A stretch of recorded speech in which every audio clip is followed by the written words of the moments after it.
have a budget. I just sold my business, so I can afford to buy whatever the price is for Lincoln. And I'm on a journey in 2026 to pay off over $72,700 worth of credit card debt. All right, we're going to start this one off with a good one, then jump into the usual. He wants a 1963 Lincoln Continental. I've got to get this done for him in 90 days. You wanted the 1963 Lincoln Continental convertible? Oh, yes, yeah. Now, I wanted to get the details. I'm going to Orlando. It's a big auction there. You wanted green exterior, red interior with a white top. Is that correct? Yep. And you have no idea what you want to spend about? I don't have a budget. I just sold my business, so I can afford to buy whatever the price is for Lincoln. I'm not really worried about the price. I'm just worried about getting it by a certain time this year. I do have a deadline. What's your deadline? I do have until April because I'm moving. So you're giving me 90 days. Yeah, it's tricky because I already myself been looking in like April of 23. I know it's a short time, but I really want this car. I've been looking for 3 years now, and What I like about this is he's not shopping for a car because he needs one. He's shopping for one because he earned one. He built a business, ran it properly, sold it. And now he's in a position most people never reach. Options without pressure. either it's not the right color, it's an ugly color, or the interior is all banged up. Yeah. I've seen 63 Lincolns with plastic radios, shot engines, shot benches in the interior of the seats, so I've never actually seen one that I actually liked. And that's why at this point I just go into a professional like yourself. At this point I'm giving up myself. I thought, a professional had better luck. I'll go to work for you and see what I can do. Yeah, please, do what you got to do. You got my number, so. Thank you. Thank you. Take care. Bye-bye. Call me from New Hampshire. He's moving soon. I've got to get this done for him in 90 days. He wants a 1963. Let me repeat that. 1963. Lincoln Continental. He's been looking for 3 years. So if I locate this is going to be special. Hopefully we make this happen. What stands out is he hasn't bought one yet. Not because he can't, but because nothing was right. That tells you a lot. He's seen options. He's passed on plenty of them. That is discipline. When you're good with money, patience isn't hard. It's natural. I didn't have a car, and I wound up putting $5,000 as a down payment on a car. I went to Kia. I was like, I know my credit's not great, but I'm putting $5,000 down. My car payments were around $300, and I told them I couldn't do more than like $2 something. And so basically it screwed me over. Okay. I should just walk. And how long ago did you do that? Last summer. Are you just behind on your payments? Is that what's going on? Or did you? Repoed. Oh, it got repossessed. Okay. We do deal with people that have repossessions as well. It's a tricky one, but doable. Are you in a better financial position now? No. Is your income around the $4,600 mark? Yes. So you can't afford $300 a month is what you're saying? Nope. And are you in dire need of a vehicle? No, I just bought a car for $750. Oh. If $100 is the difference between making the payment and getting repoed, the budget is too tight. She was barely hanging on to the car. Real budgets have room, this one doesn't. One repair, one unexpected expense, one bad month, and it's all done. And to make it worse, she's already got a car that's paid off. Okay. And would you be willing to use that vehicle as a trade-in? Yeah. Okay. I'm going to look at some vehicle options that we have on our lot. We do have cars under 10 grand that would be a more reliable option for you. I do have a 2018 Hyundai Elantra SEL that has 87,000 miles on it that's listed for $9,800. I think that option would probably be the best bet. I do have a 2016 Kia Optima, but it has 134. Do you have any other cash down besides that vehicle, or you just, what I'm going to do is after I get something for you, I will give you a call and let you know yay or nay. My goal is obviously to make it happen. Let me get working on this and then I'll give you a call back here shortly, okay? Okay, sounds fantastic. No money, an extremely tight budget, and she's looking at a $10,000 car. Until that budget isn't tight, the $750 car makes more sense than any payment. That's the car she should be using right now. As long as it runs and it's safe, it's going to get her where she needs to go. And it doesn't put her one bad month away from losing everything. How do you trade a vehicle in with negative equity? Sometimes you have to think outside the box. And sometimes thinking outside the box means instead of buying one vehicle, you buy two. This customer had $28,000 in negative equity on a truck that he owned. He wanted to trade it in and wanted to get his daughter a nice vehicle. After working on a couple different options, he did let me know he had a paid-for vehicle that he could trade in as well. I took the negative equity trade and the paid-for trade, and I split them amongst both vehicles. Tomorrow, his daughter's getting the Terrain Elevation Edition, and he's getting the Sierra 1500 regular. Somehow this made sense. Now he's got two loans instead of one. And he probably feels like he got rid of that negative equity. But he didn't. He's paying it back plus more. So now he's in a worse position. More payments, more risk, less flexibility. And somehow this still gets treated like a win. He got 2 vehicles, and his payment combined between the 2 is only $80 difference than what he was paying for the 1 vehicle. This customer and his daughter have both been watching me on TikTok. I've never met them before in my life, but he reached out and said if anybody could help, he knew that I could. The customer told me he told his daughter not to get too excited just in case it didn't work out. And her response was the best response. She said, "I'm not worried because Zach has my back."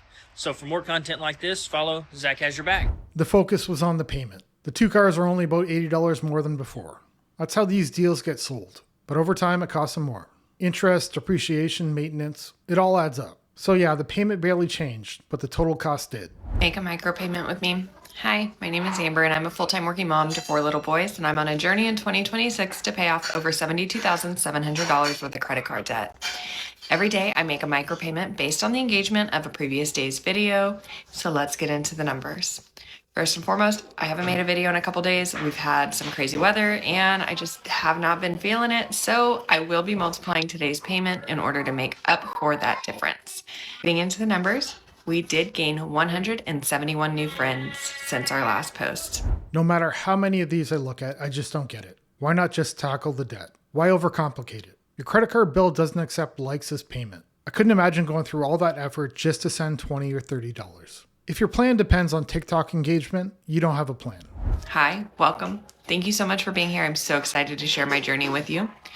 At 5 cents per new friend, that is going to be a total of $8.55. Next, our last post gained 215 engagements, and that was in the total of 133 likes, 70 comments, 4 shares, and 8 saves. At a penny per engagement, that's $2.15. And if we put those together, that's $10.70. I'm going to multiply that by 3 to make a payment of $32.10. We are currently working on paying off our Capital One credit card, and at the beginning of the day, the balance is $18,047.99.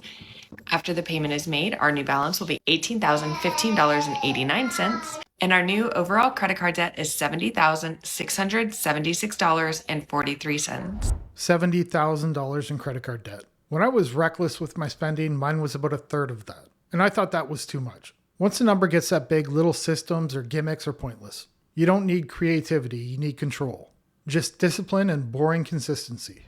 I used to work in a bank, and one thing I quickly found out is that most people don't actually understand how interest on credit cards work. So let me show you something that's going to blow your mind. Imagine you open a new credit card. This is month 1 and month 2. You start using the credit card and you start adding transactions. At the end of the month, you will receive something called a statement balance. This is basically your bill. Let's say you owe the credit card $5,000. And it says you owe them the money around 25 days later. But of course, that's far away, so you continue using the credit card. On the due date, you realize that you can only pay $4,999. This is something I really wish I understood when I was younger. I didn't understand how interest worked. I'd make payments and see the balance barely move. The interest would hit and wipe out most of what I just paid. I didn't understand how the interest was applied or how trapped I actually was. You don't think it's a big deal because it's just $1. Well, because you didn't pay your full amount, not only are they going to charge you interest on that $1, but they're also going to charge you interest on this $5,000. And this is a vicious cycle that just continues until you actually pay off that credit card in full. And so if you have credit card debt, really the best thing you can do is stop using that credit card, because every single transaction that you add will have interest added on it. If you learn something new, give me a follow or share this video so other people understand how credit cards work. That's why paying off the balance is so important. If you don't, interest can trap you. You can make payments every month and still go nowhere. And once that balance gets big enough, it starts controlling your options. I've been through it and it feels almost impossible to fix. I'm at the point now where I pay the balance off every week if there is one. And I only use them for basic expenses like groceries. $100,000 a year is not a lot of money. It puts you in the top 18% of earners in the United States, top 13% in the world. Only 34% of household incomes break above 100K. So if you make 100K by yourself, you're automatically doing better than 66% of household incomes. $100,000 is absolutely life-changing for the majority of the world. Vast majority at that. I think people need to have a reset on money. I think social media has really skewed a lot of people's perception on what you can do with a certain amount of money. Because if you're making $100,000 and you're struggling, you've got something going on that's wrong. If someone thinks $100,000 is a low number, it's usually because they're already spending a lot of money. When you spend at a high level, big numbers stop standing out. They start to look normal. So it becomes easier to take on more debt and make bigger purchases. because the amounts don't feel unusual compared to what they already spend. I was making $76,000 a year, and I bought a house, and I bought a brand new car, and I was going on trips, and I was eating out and all that fun stuff. And I barely even take home like $100K. Like, I'm just over that after taxes and deductions. I can buy a house every single year. Like, the American dream is to buy a house and pay it off in 30 years. Raise a family in it, right? I can buy a house every single year, making just over that. $100,000 a year is a lot of money. If it's not a lot, and I'm not saying it's wrong to want more. I'm not saying it's wrong to be ambitious. I obviously want to make way more. To say it's not enough or it's not a lot, I just wholeheartedly disagree with that statement. $100,000 is a lot of money to some people. To others, it barely moves the needle. That usually comes down to spending. If you're used to higher costs and bigger payments, that number doesn't feel huge. If you're not, it absolutely does. If you want to see more, you know what to do. I'll see you in the next one. Bye.